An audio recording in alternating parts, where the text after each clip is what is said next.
What's the promise of AI in healthcare? Why are we pursuing this? Well, so let me give you an example, which I don't know that we've used on your show before, but it's just illustrative. So, as a toxicologist, I'm called into a lot of somewhat peculiar consultation.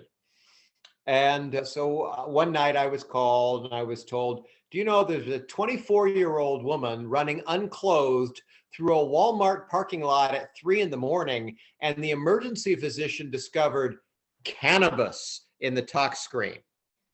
Now, okay, every one of us as physicians practices by anecdote and intuition.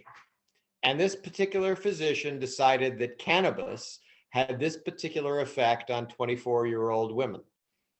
Now, what if an AI was able to look at 1 million women in their 20s with altered mental status and be able to say, well, here are the distribution of diagnoses for a person with that phenotype and genotype and exposome.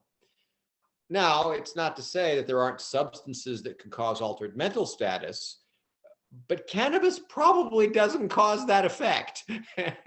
It's a real case, right? Because the patient was discharged, ultimately came to Boston.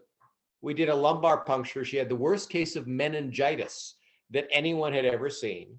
And when I asked her about the cannabis, she said, oh, well, I had the photophobia, the stiff neck, and the headache. And then I asked my roommate if there was anything I could take. The cannabis had nothing to do with the altered mental status. And AI would have provided the clinician with augmented decision-making to understand likely diagnoses and likely treatments.